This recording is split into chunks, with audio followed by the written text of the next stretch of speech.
Comunidad, no queremos que se nos acabe el año sin regresar para ustedes algunos de los episodios que hemos tenido que bajar por alguna u otra razón en forma de recopilación para que los disfruten juntos.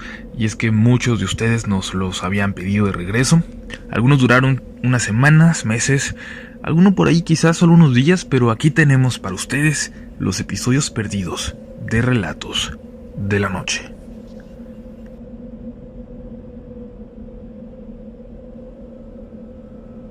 Sigo teniendo escalofríos. Sigo teniendo pesadillas al respecto. Aún recuerdo la primera vez que mi niña me dijo esa frase. Me dan miedo los fantasmas de enfrente. Viniendo de una niña, casi una bebé de 3 años, hasta me causó un poco de gracia. Mi esposa y yo reaccionamos con una sonrisa y le pedimos que se fuera a dormir. Aún sabiendo, creyendo, que no se trataba de nada serio realmente, esa noche salí al porche de la casa en donde vivíamos. Por estar un poco más elevada que el camino, teníamos una vista muy clara de la finca de enfrente. La luz que salía de la casa principal daba directo hacia donde yo estaba y provocaba sombras que, pensé, sí podían dar la impresión de que un grupo de personas estaba parado en el terreno de enfrente, inmóviles, en el frío que calaba los huesos esa noche, y todas las de esa época del año. Se escuchaban perros ladrar a lo lejos. Nosotros no teníamos. Tampoco había en la finca de enfrente. No teníamos vecinos cerca. Había que caminar varios minutos a paso apresurado, por ese camino de terracería, sin la más mínima iluminación, para encontrarse con otro terreno habitado. Llegamos cuando mi niña tenía tan solo meses de nacida. Yo trabajaba en un terrenito no muy lejos de ahí, y nos prestaron esa casita. Mi mujer ayudaba en una casa de gente de dinero entrando en la ciudad, hasta que la bebé tuvo edad suficiente para correr de un lado a otro y ya no la pudo llevar. Como no había quien la cuidara, ella tuvo que dejar de trabajar, y yo empecé a trabajar el doble, pero lo hacía con gusto. Haría lo que fuera por ellas.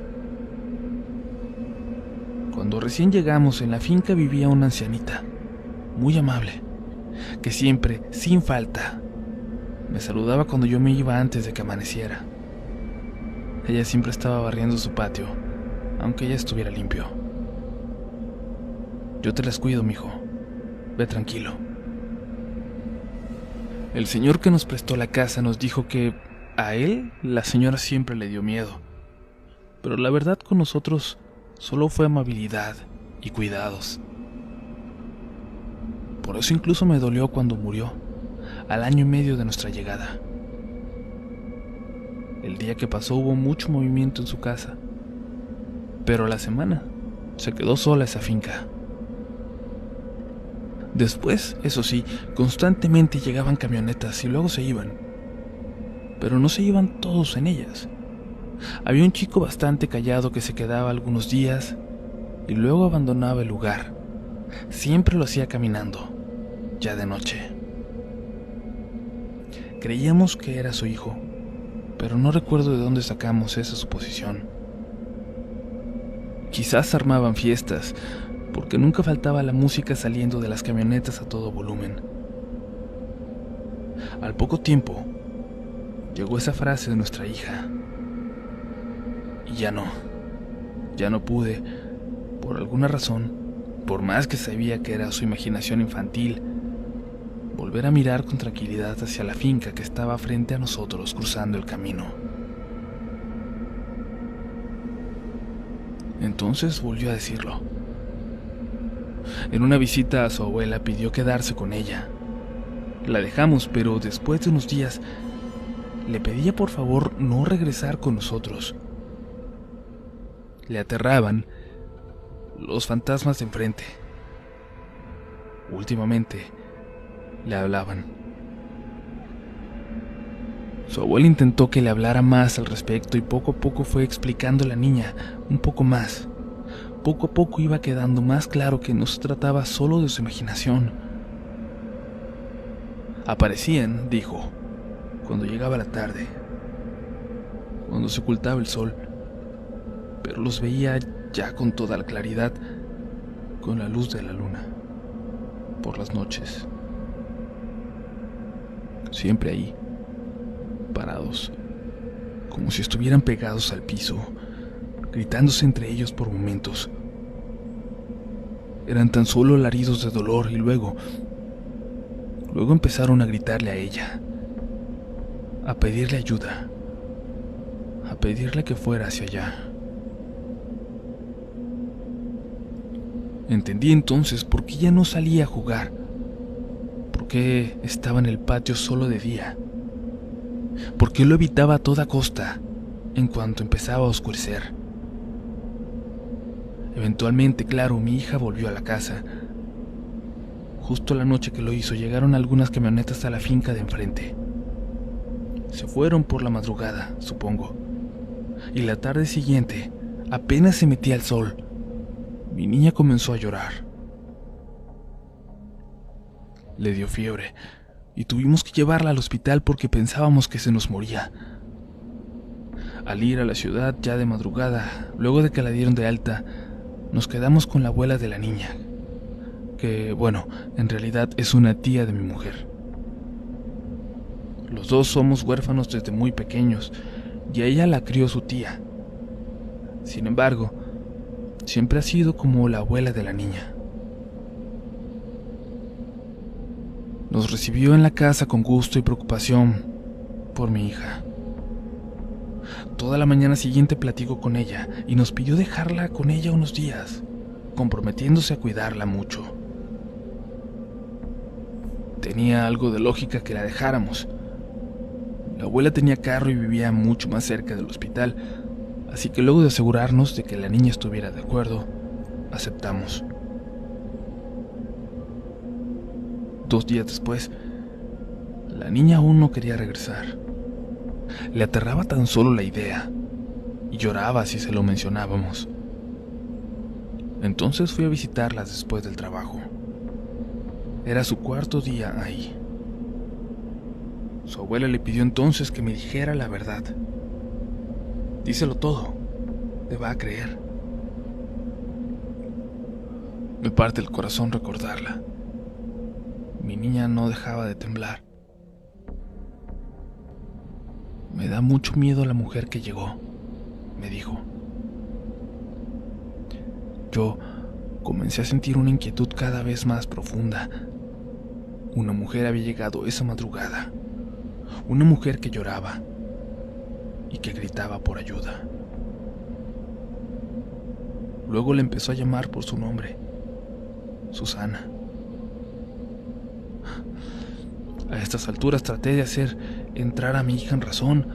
Le prometía que esa señora ya no estaría al regresar, que no habría nadie en la finca de enfrente, tan solo su mamá y yo.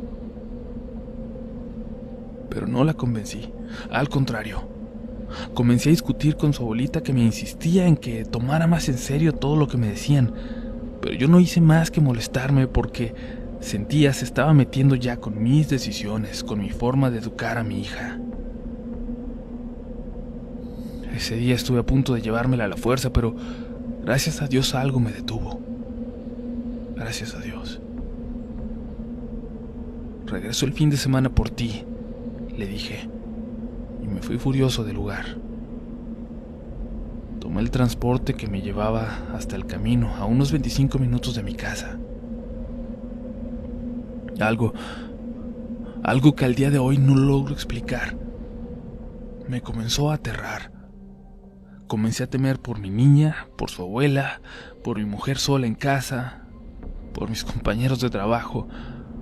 De pronto sentía que todas sus vidas, que las vidas de todos los que yo conocía, eran frágiles, que algo les vigilaba, que algo podía ir en cualquier momento por todos ellos. Me bajé del transporte y corrí a casa. Incluso olvidé mi mochilita. Llegué bañado en sudor, y esto quizás escondía un poco las lágrimas en mis ojos. Y entonces encontré a mi mujer llorando también, muerta de miedo. Ve a revisar la finca, por favor. Tienen a una mujer ahí. Le pedí que me explicara, pero se limitó a decir que había estado escuchando las últimas horas a una mujer llorar. Y eventualmente la escuchó gritar el nombre de nuestra hija. Tomé un machete y salí con mucho miedo a revisar. Luego sentí a mi mujer detrás de mí caminar. Crucé entonces un poco más confiado y empecé a asomarme por todos los rincones hacia la finca. Pero esta vez, esa noche, todas las luces estaban apagadas. No logré ver nada, por más que intenté, por más que me asomé.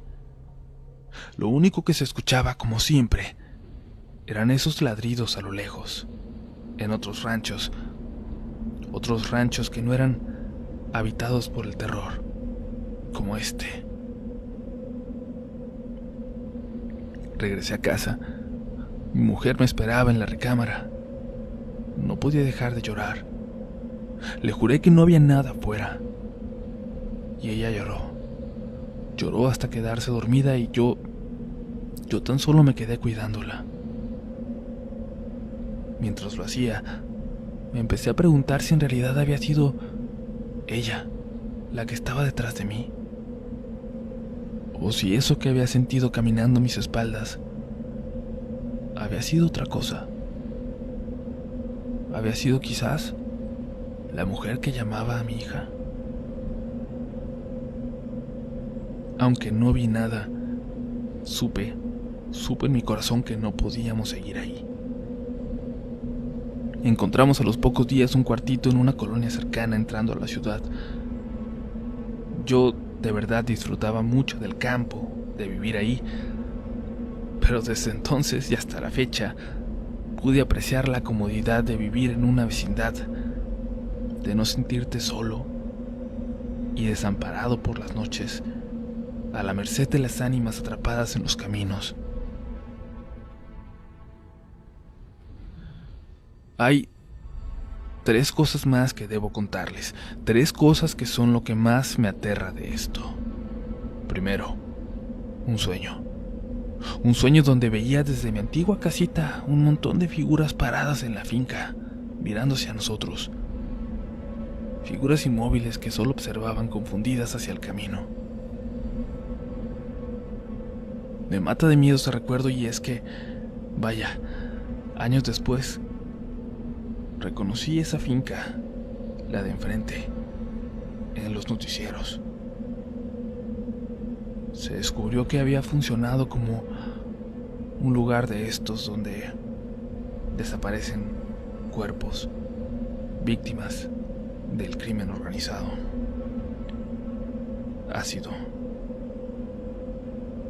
Y me aterra, y me da asco pensar que hayan hecho algo mientras mi familia estaba ahí, a unos cuantos metros. Siento aún un malestar tremendo en todo mi cuerpo al recordar la noticia, al recordar cómo me sentí cuando reconocí ese lugar. Mi esposa no pudo dormir bien por meses después de enterarse. Y bueno, la tercera cosa, lo último que voy a contarles es de hecho lo más reciente al respecto. Algo que me ha dicho mi hija apenas hace unos meses.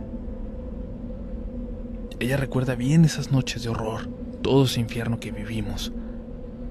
Me aterra cuando describe con lujo de detalle las figuras que observaba desde la casa paradas, atrapadas en la finca de enfrente. Y es que no solo había hombres ahí, también mujeres, además de esa mujer que le gritó la última noche. También reconoció figuras de niños, cuyos llantos le partían el corazón, cuyos llantos me parten el corazón a mí. Tengo lágrimas en los ojos al escribirlo, al recordarlo, pero me siento de alguna forma más ligero. Es la primera vez que lo compartimos y les damos las gracias por el tiempo que le han dedicado a nuestra historia. Dios nos bendiga y nos perdone a todos.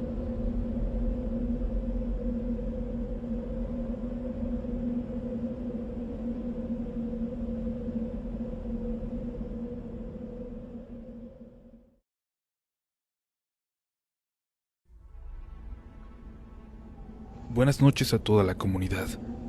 Esto que estoy por contar sucedió hace ya unos años y es 100% real.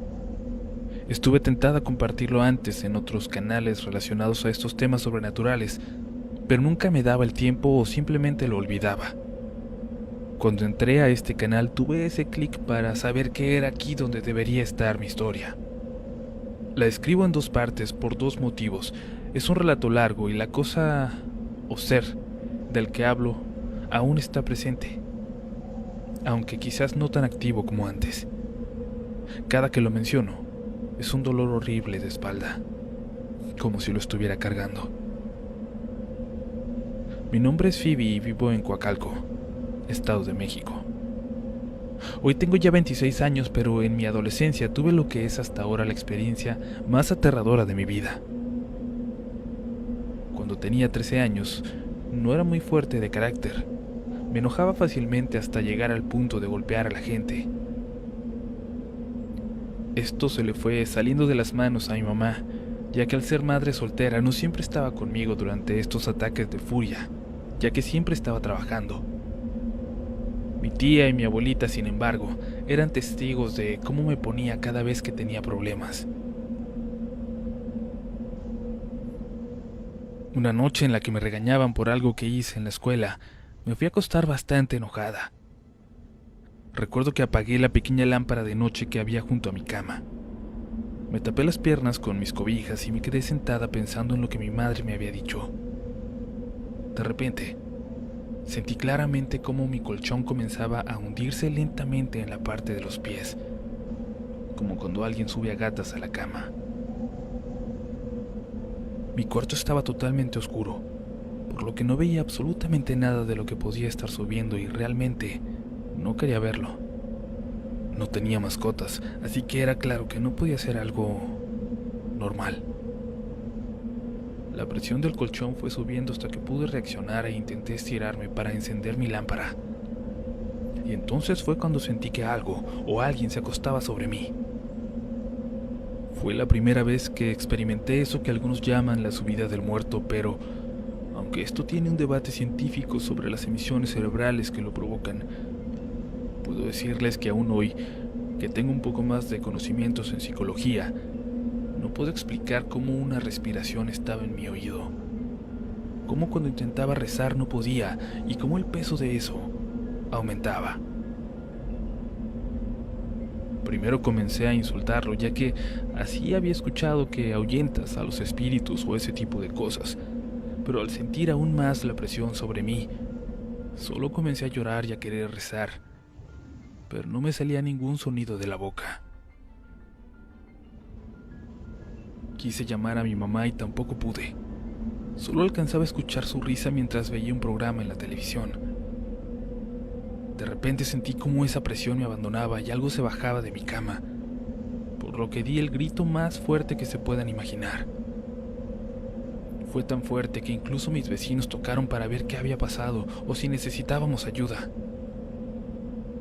Mi madre estaba muy asustada de verme así de pálida y llorando histéricamente mientras le decía que algo se había subido en mí. Y esto fue solo el principio de toda una historia de terror, porque lo que sea que ese día me asustó, se quedaría a mi lado por mucho tiempo. Mis problemas con el enojo fueron subiendo de intensidad desde ese día, y de la mano, fenómenos extraños comenzaron a suceder en la casa de mi abuela donde vivíamos. Había un cuarto en específico que siempre me ha dado miedo, y allí era donde me cerraban la puerta. Escuchaba voces llamándome, o sentía que en un rincón había alguien mirándome. En ese entonces, una de mis tías que vive en la Ciudad de México estudiaba algo que llamaba manejo de energías, así que mi mamá, al no poder controlar más mi situación de violencia, me llevó con ella para que pudiera revisarme. Recuerdo que cuando llegamos a su casa por División del Norte, nos esperaba mi tía, sus hijos y mis primos. Cuando abrieron su puerta pude ver que el pasillo que conducía de la entrada al patio principal estaba lleno de símbolos dibujados en el piso. Mi tía me pidió pasar por ellos y caminar hasta el patio central. Cuando lo hice vi claramente la cara de mis tíos y mis primos, las cuales reflejaban entre miedo y preocupación. Antes de hacer todo ese recorrido solo me encontraba nerviosa, pero al pasar por los símbolos escuché, o más bien tuve en el pensamiento una voz firme y gruesa que me decía: no deben saber de mí. Haz que no se den cuenta de mí. Cuando llegué al patio central, mi tía comenzó a preguntarme cosas como: ¿te sientes bien? ¿Qué es lo que sientes? ¿Escuchas algo? Yo no podía ni siquiera contestar porque seguía escuchando la voz diciéndome exactamente lo mismo. No deben saber de mí. Al notar mi silencio, mi tía comenzó a hacer una relajación. Me pidió hacer unos ejercicios de meditación y a oler diferentes esencias. Me pidió cerrar los ojos, y ahí pude notar que veía perfectamente la silueta de mi tía a través de los párpados. Era una forma de luz como cuando cierras los ojos frente a la pantalla de la computadora o celular y ves el brillo que sale del monitor. Se colocó detrás de mí y la escuché rezar un largo rato. Después pidió ayuda a mis tíos, ellos también practicaban esto del manejo de energías, hasta que de pronto le llamó a mi mamá y pude escuchar que le dijo: hija, lo que trae la niña es algo muy fuerte. No voy a poder hacerlo sola. Necesitamos llevarla con mi maestro para que podamos liberarla de esto que le está acosando. Después de esto, mi tía comenzó a sacarme de ese trance y me dijo que iríamos a otro lugar. Eran aproximadamente las 6 de la tarde cuando subimos al coche de uno de mis tíos y nos dirigimos a la casa de su maestro. En este momento hago una pausa en el relato para decirles que desde que comencé a escribir esto sobre la visita a mi tía, el ambiente de mi casa cambió. Se siente pesado y puedo notar que algo o alguien está detrás de mí. Siento una pesadez para respirar en mi espalda y hombros, como si algo me estuviera empujando hacia adelante. Como les expliqué antes, escribo este relato en diferentes momentos porque cada que lo hago, el ambiente cambia de forma terrible. Continuamos. En cierto momento del camino comencé a sentirme muy mal. Me sentía mareada y cansada. Le dije a mi mamá que quería irme a casa a dormir, pero mi tía respondió que no, de una forma bastante cortante. Llegamos al lugar unos minutos después. Era una casa de 2 pisos y al tocar abrió una señora de cabello largo y ropa blanca. Nos dijo que pasáramos y esperáramos en la sala. Dentro olía a incienso. Todo era blanco, sus paredes, los muebles, y había muchos cuadros de ángeles y cruces. No daba miedo, más bien transmitía paz. Después de un rato salió un hombre, igual, vestido de blanco, de cara redonda y cabello claro. Nos sonrió y nos saludó uno a uno. Al llegar a mí, me tomó la mano fuertemente y dijo: te puedo ver, y sabes qué es lo que haré contigo. Yo no entendía nada, pero entonces, sin ninguna intención o control de mi parte, reí. Reí de forma burlona, no fuerte, sino más bien bajito, pero me pudieron escuchar todos. Le dijeron a mi mamá que lo que iban a hacer esa noche podría asustarla, que no me iban a dañar físicamente, pero que iba a escuchar, a sentir y a ver cosas que podrían alterarle. Le dijeron también a mis primos que esperaran en la sala, y a los demás nos llevaron a un cuarto. La habitación era un estudio con un pequeño escritorio donde tenían figuras egipcias, cuarzos y otras cosas que no recuerdo muy bien. Detrás de esta había un librero con más figuras de diferentes formas, pero sobre todo egipcias. El maestro me sentó frente al escritorio y me mostró una figura. La puso frente a mí y me preguntó cómo me sentía. Era un león, un simple león de madera con las fauces abiertas. De repente, un sentimiento de ira me llenó por completo. Me sentía muy enojada y no sabía por qué. Se lo dije y cambió la figura. Ahora era Anubis. En cuanto la vi, una fuerza invisible, no sé si por dentro o por fuera de mí, me obligó a inclinar la cabeza y agachar la mirada. Tenía miedo y mucho respeto por esta figura. El maestro notó el esfuerzo que hacía, así que quitó la figura. En esta parte ya no recuerdo con mucha exactitud los detalles, así que le pedí a mi mamá ayuda para poder contárselos bien. Después de quitar esta figura de Anubis, el maestro me pidió que retirara los brazos por encima del escritorio. Me puso un poco de una loción en cada mano y de igual forma me puso un cuarzo en cada una. Me dijo que cerrara los ojos y que rezara un Padre Nuestro en voz alta sin bajar los brazos. Hagas lo que hagas, no te apoyes en la mesa. Sé fuerte, me dijo. Yo no entendía qué tanto esfuerzo podría hacer no bajar los brazos, así que cerré los ojos y pude escuchar que José puso lo que al principio pensé era música de relajación. Ya después me enteré que era el Padre Nuestro en arameo. Empecé a rezar y fue cuando un miedo horrible me llenó. No podía hacerlo. Empezaba diciendo, Padre Nuestro que estás en el cielo, y sin tener control comenzaba a reírme. No les miento al decirles que esto duró aproximadamente media hora, pero no solo era la risa, sentía como si alguien tomara mis brazos y los quisiera bajar para recargarlos en la mesa. Era tanta fuerza que los brazos me temblaban y me puse a llorar. El maestro le pidió a mi mamá y a mi tía que se pusieran detrás mío y sin tocarme, y entonces se extendieran sus brazos como si quisieran apoyar mi espalda y rezaran. Dice mi madre que el clima del cuarto se puso muy extraño. Ella y mi tía morían de frío, pero mis tíos sentían muchísimo calor. Al darse cuenta de que casi bajaba los brazos, el maestro pidió silencio. Se acercó a mí y me dijo, vas a salir.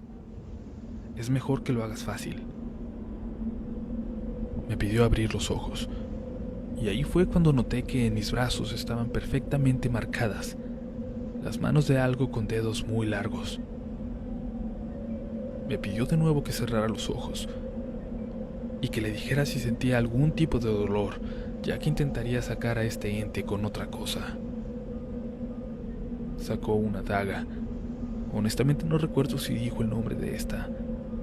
Y haciendo oración en arameo, comenzó a hacer cortes de mi espalda, pero sin tocarme. Yo grité horrible porque podía sentir cómo me cortaba. Era un dolor insoportable. Comencé a llorar y a pedirle que se detuviera porque me estaba lastimando. En eso entró la señora que nos había abierto la puerta y le dijo, te voy a ayudar. Tiene demasiada fuerza y no la va a querer dejar. Mi mamá me cuenta que ambos empezaron a trabajar sobre mi espalda. El maestro con la daga y la otra señora, su hermana, haciendo símbolos mientras rezaban. Yo les juro que estaba gritando de dolor, pero mi madre dice que no, que me estaba riendo.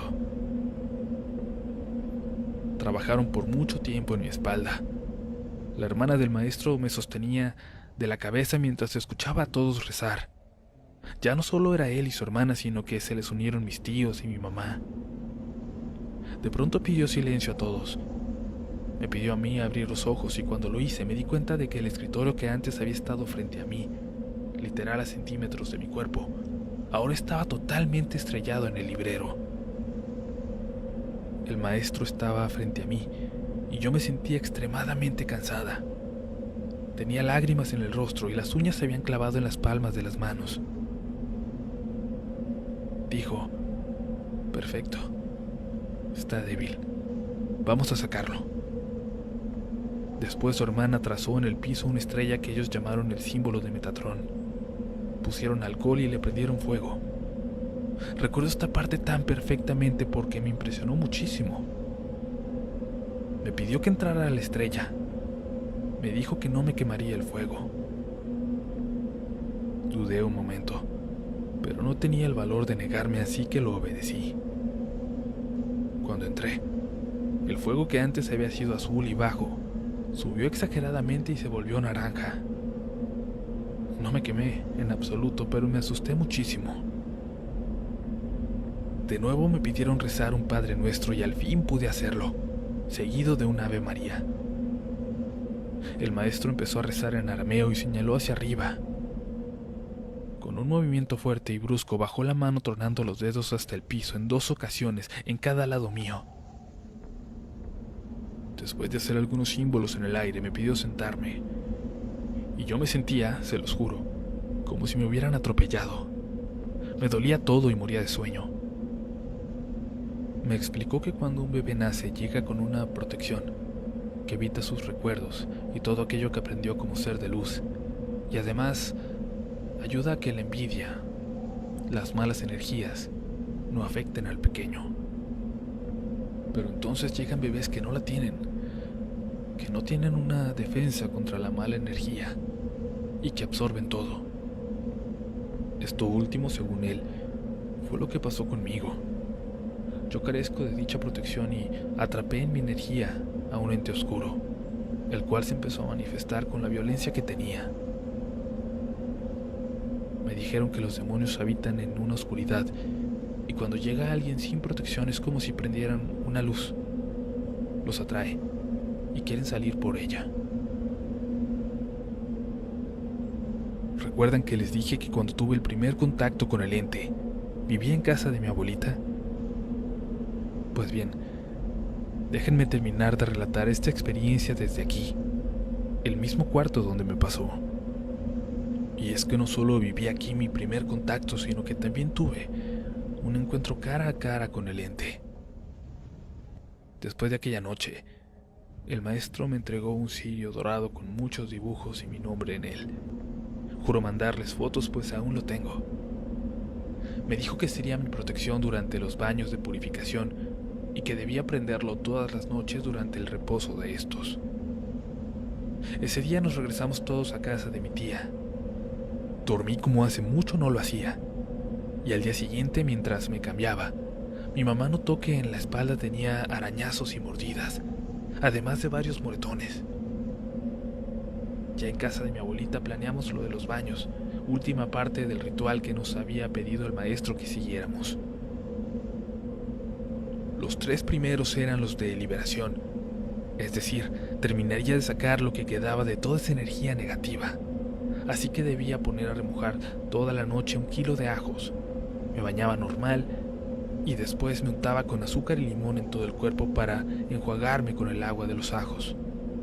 Me envolvía en una toalla o sábana blanca y me encerraba en mi cuarto durante 1 hora con el cirio prendido. Suena sencillo, pero la verdad es que en cuanto me enjuagaba con el agua de ajos, sentía como si me clavaran muchas agujas y en verdad vi como salían bichos de mi cabello. Lo que marcó muchísimo más esta experiencia fue en la noche del tercer baño, cuando me encontraba ya acostada con la sábana blanca y el cirio encendido. Sentí que me quedé dormida, pero me desperté porque escuchaba voces, como si varias personas platicaran en la sala. Abrí los ojos y me di cuenta de que la puerta estaba entreabierta. Me puse una bata y caminé para salir del cuarto. Yo seguía escuchando a la gente hablar y veía luz en el pasillo. Cuando abrí la puerta y caminé hacia el comedor, me di cuenta de que no había gente. Eran sombras. Sombras que flotaban de aquí para allá. Me dio tanto miedo que corrí con la intención de salir de la casa, pero al momento de abrir la puerta, una de las sombras me tomó de los hombros y caí en el sillón. Algo se acercó a mí y me dijo: hagas lo que hagas, jamás te librarás de mí. Recuerdo haber gritado y cuando me di cuenta, mi mamá estaba a mi lado tratando de tranquilizarme. Mi abuelita estaba rezando y al levantarme se dieron cuenta de que en los brazos tenía rasguños. Todavía no pasaban ni 10 minutos de que me desperté cuando el maestro llamó a mi casa. Le dijo a mi mamá que me había sentido en peligro y quería saber qué pasaba. Él me siguió dando protección. Sin embargo, este ente cumple al pie de la letra su palabra, ya que, como les conté, sigue haciéndose presente en sueños, con ruidos y con movimientos, incluso de forma física, torturando mi espalda. Los que viven cerca de Coacalco sabrán que existe una estatua enorme de la Santa Muerte no muy lejos de aquí. Pues bien, este lugar me ha estado llamando, por decirle de alguna manera, llamando de forma insistente. Sé que el ente quiere que vaya, pero en verdad no pienso hacerlo. El ente sigue conmigo, siempre acompañándome, siempre susurrándome al oído. Y parece ser que aquí se piensa quedar. Les agradezco a todos por sus comentarios y su atención. Y de corazón, si Uriel quiere compartirlo en el canal, adelante. Porque no pude encontrar mejor lugar para compartir mi historia sin que me juzgaran.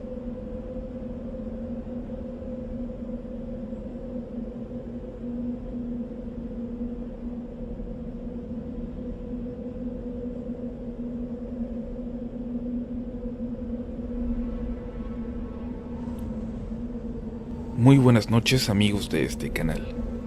Llevo algunos años viendo sus videos. Soy ingeniero civil y por mi profesión es común trabajar en diferentes estados de la República. Me he dado cuenta de que resulta muy diferente escuchar los relatos en ciudades y pueblos en los cuales no eres nativo, sobre todo en lugares donde hay muy poca cobertura telefónica y ya ni pensar en tener internet.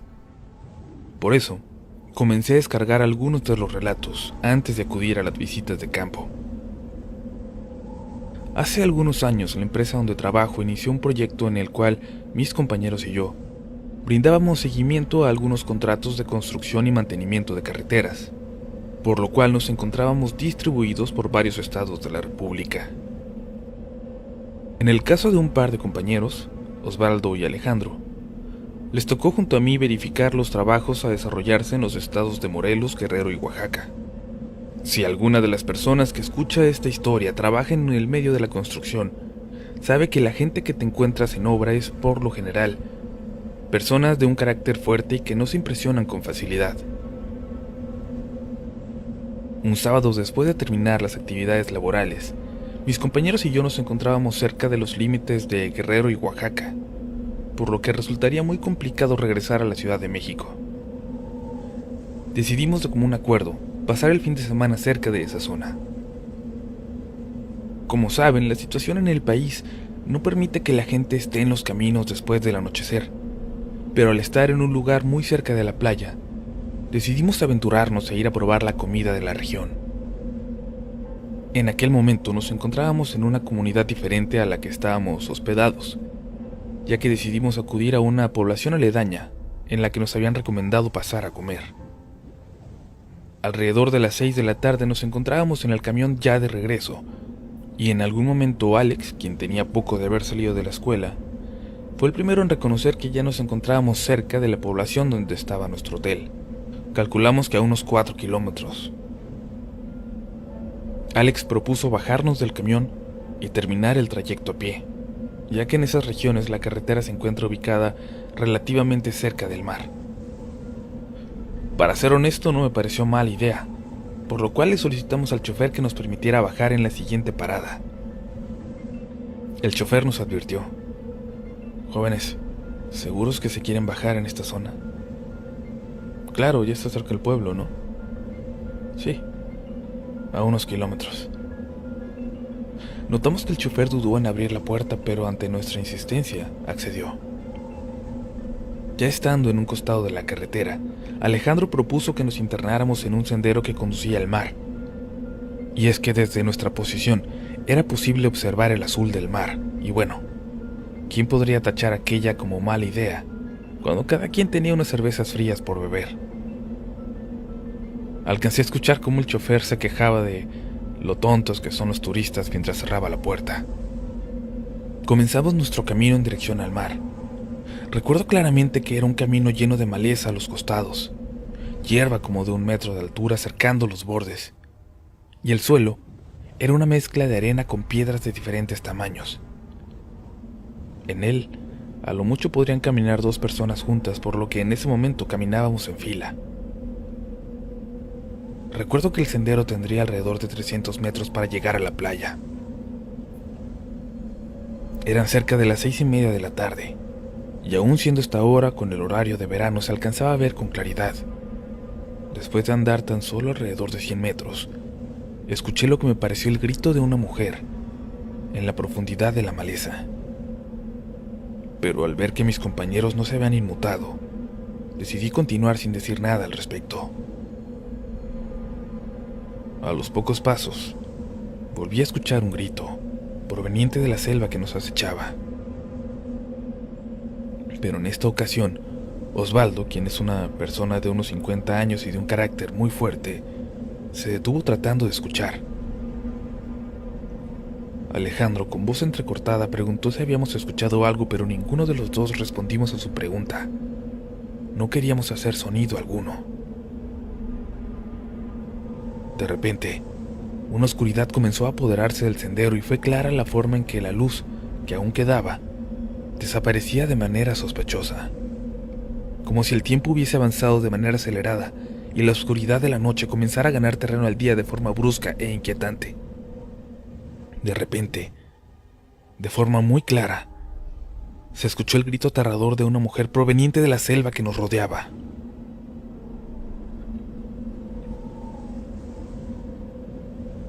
Lo más curioso de aquel grito fue que todos lo escuchamos provenir de una dirección distinta, por lo cual, sin decir una palabra, nos colocamos en una formación triangular en la que nos orientamos espalda contra espalda, tratando de cubrir todas las direcciones posibles.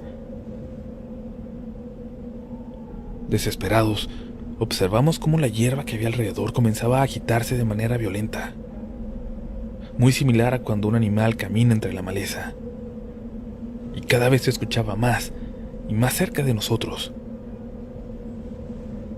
Ya estaban a unos metros, eso o esas cosas que nos rodeaban.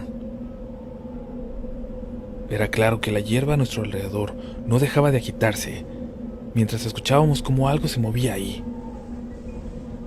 Sin decirnos nada, sujetamos las piedras que se encontraban a nuestro alrededor y comenzamos a arrojarlas de manera desesperada en todas direcciones. Intentábamos alejar eso que nos acechaba, y al cabo de unos segundos comenzamos a correr de regreso a la carretera. Al llegar, continuamos lanzando piedras en todas direcciones, tratando de mantener dentro de la selva a eso que nos estaba acechando. Tan solo unos minutos después, la luz del día prácticamente había desaparecido, y nuestros pensamientos comenzaban a suplicar por cualquier clase de ayuda.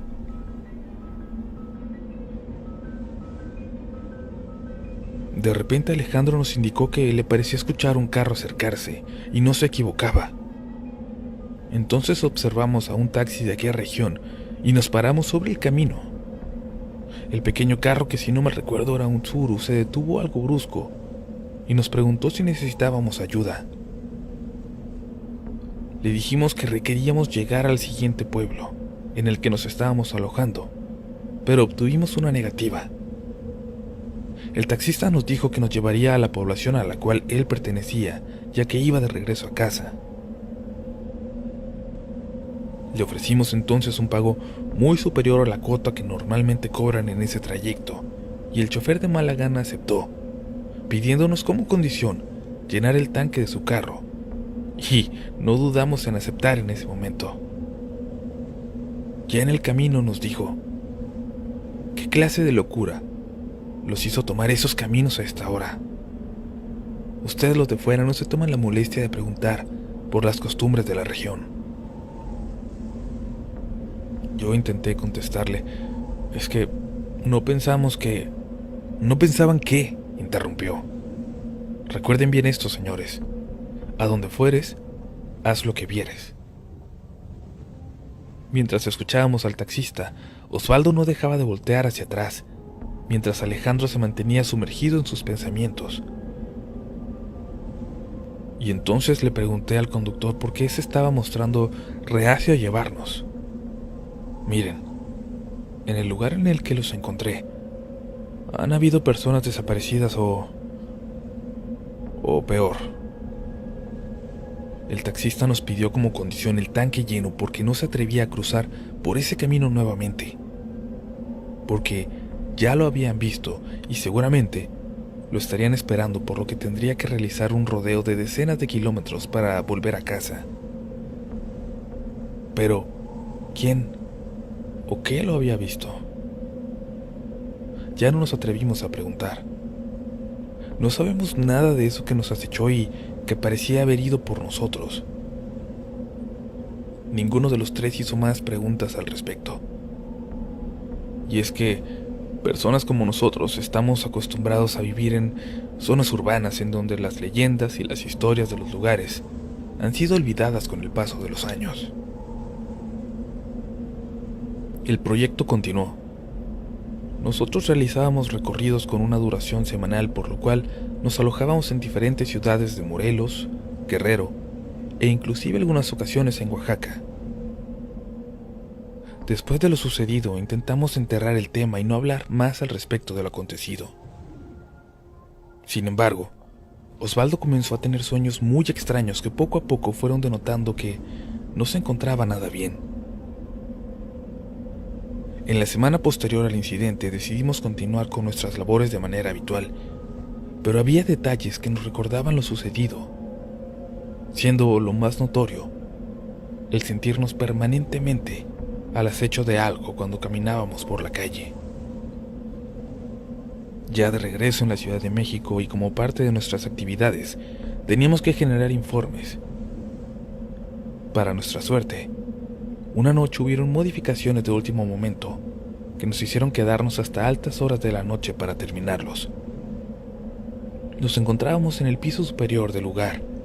Con el paso de las horas, el inmueble comenzó a quedarse vacío hasta que solo quedábamos en el edificio: Alejandro, Osvaldo, el guardia de seguridad y yo. La noche nos envolvió sin darnos cuenta y cada minuto que pasaba, el silencio aumentaba hasta que solo se escuchaba el sonido del teclado. Y un frío terrible comenzó a hacerse presente, lo cual nos causó extrañeza ya que nos encontrábamos a finales del mes de julio. Este clima no es nada común en la Ciudad de México, menos cuando no hay viento ni lluvia en la ciudad. Decidimos continuar para terminar lo más rápido posible. Solamente nos quedaba pendiente ya imprimir los informes, pero Osvaldo comenzó a decir que tenía un fuerte dolor de cabeza, así que decidimos que él debería de adelantarse ya que vive cerca de Ixtapaluca y tendría un largo regreso a casa. Nos quedamos Alejandro y yo, que comenzamos a imprimir los informes, y al cabo de un rato las cosas se tornaron complicadas. Eso por decirlo de alguna manera. Y es que, por ejemplo, pese a contar con impresoras de alta gama, no lográbamos terminar. Era como si el tiempo transcurriera de forma lenta. Entonces, comenzamos a escuchar aleteos, a los cuales intentamos no prestarle atención. Recuerdo bien que continuaron un rato y se detuvieron después de que se oyó como si algo se hubiera caído bruscamente en el techo. Un costalazo, como vulgarmente le llamamos en México. En ese momento ambos nos volteamos a ver sin pronunciar palabra alguna, y pasados los segundos, sonaron de manera clara unos arañazos en el techo. Los minutos pasaban y cada vez se escuchaban con mayor fuerza. Nos mirábamos sin dar crédito a lo que estaba pasando y seguían escuchándose arañazos y de repente silencio. Un silencio absoluto predominó. Continuamos trabajando esta vez de forma aún más acelerada para terminar lo más pronto posible, y de repente escuchamos cómo el guardia realizaba ya su recorrido. A esa hora de la noche yo calculo que eran alrededor de las 2 de la mañana. Escuchamos claramente cómo subía nivel por nivel, y supusimos que era parte de su rutina de cada noche. Oímos entonces los pasos muy cerca, y supusimos que había llegado al penúltimo nivel antes de nosotros. Justo en ese momento, comenzamos a escuchar pisadas que subían absurdamente rápido por las escaleras, y de repente un fuerte aire se hizo presente, y el cristal del cancel que da acceso a nuestra área se movió muy fuerte. Las pisadas iban y venían por el pasillo a una velocidad increíble, hasta que, en determinado momento, escuchamos claramente cómo la puerta se estremeció. Fue como si una fuerte corriente de aire hubiese chocado con una gran fuerza contra la puerta de vidrio. Sin darme cuenta, comencé a presionar muy fuerte mi libreta de campo, mientras mis ojos no daban crédito, ya que pude observar cómo se formaban huellas de un pie descalzo sobre el piso laminado, similares a las que deja alguien cuando sale de bañarse y tiene los pies húmedos. Las huellas caminaban por los pasillos intermedios, y mientras esto ocurría, nosotros solo nos mirábamos estupefactos. Un fuerte escalofrío recorrió mi cuerpo al ver que esas huellas se dirigían en mi dirección. Al dar un mal paso hacia atrás por el miedo, caí de forma brusca sobre mi silla y pude sentir como algo se recargaba en los respaldos de ella. El peso era similar al de una persona la cual se mantenía de pie frente a mí. Quizá fue solo un momento lo que duró, pero para mí pasó muy despacio. Las pisadas se alejaron en dirección a Alex, pero entonces se desviaron hacia donde se sentaba Osvaldo y comenzó a escucharse cómo se abrían sus cajones y las cosas que tenía en su escritorio caían de forma brusca. Aunque se burlen, recuerdo haber pensado: Señor, permítenos continuar haciendo nuestro trabajo. Quizás muchos van a pensar que estaba loco por pensar en eso en ese momento, pero simplemente no puedes decir que no concluiste tu trabajo porque algo te asustó durante la noche. Es una excusa inaceptable, y para cómo están las condiciones en el país, uno no puede darse el lujo de perder su empleo, dando como pretexto algo sobrenatural. Poco a poco fueron habiendo menos pisadas, y cada vez los ruidos fueron menos perceptibles, hasta que en un momento ya no se escuchaba nada. Alex se puso frenético y no quería hablar nada al respecto. Era como si para él eso nunca hubiera pasado, o mejor dicho, como si no quisiera creer que pasó. Esa noche evidentemente nos costó mucho tiempo, mucho más del esperado terminar, pero cada minuto fue eterno. Con la premura por irnos, ni siquiera fuimos al lugar de Osvaldo para ver qué había pasado. Cuando iba al trabajo al día siguiente, iba pensando en que nos podrían culpar del desorden. Osvaldo siempre llega muy temprano a la oficina y se sorprendió mucho cuando yo le pregunté si había algo roto en su lugar. Observé en su rostro desconcierto y me preguntó que a qué me refería, porque él había encontrado todo exactamente como lo dejó antes de irse. Después de unos días, Osvaldo nos comentó que tenía sueños muy extraños. Nunca quiso contarnos al respecto. Solamente nos decía que no podía dormir muy bien y nos cuestionó sobre si nosotros también habíamos tenido algún tipo de pesadilla. Alex y yo no las habíamos experimentado, pero siempre nos sentíamos observados, perseguidos, acosados por algo que solo podíamos percibir de reojo, pero que en cuanto volteábamos, desaparecía. Continuamos realizando las visitas de campo que estaban programadas. Sin embargo, comenzamos a darnos cuenta de que algo no estaba del todo bien. Como parte de nuestras funciones, realizábamos un expediente fotográfico en el cual registrábamos evidencia de las actividades que se ejecutaban. Recuerdo un momento en el que veíamos la estabilización de un talud, lo cual en términos coloquiales básicamente es quitar una sección de un cerro para que pase un camino sin que se precipiten rocas o material sobre él. Los trabajos se desarrollaban en la parte superior de un cerro.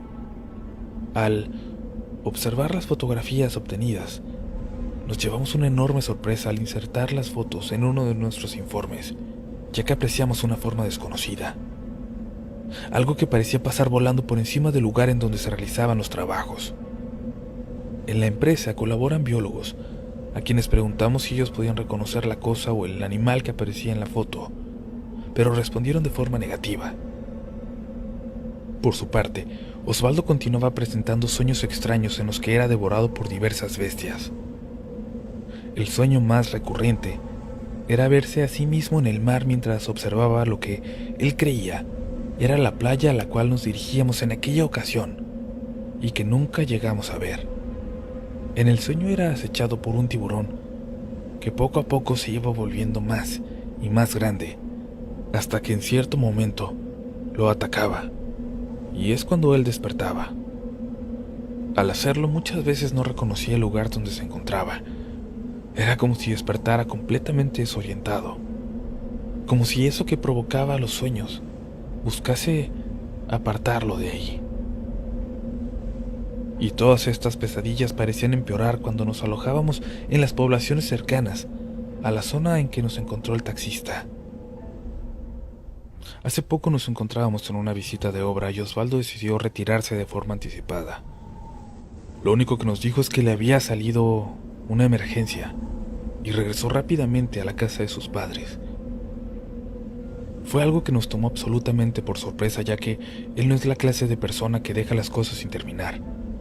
Con el paso del tiempo nos comentó que ese día vio algo entre la maleza cuando nos detuvimos a verificar unos trabajos.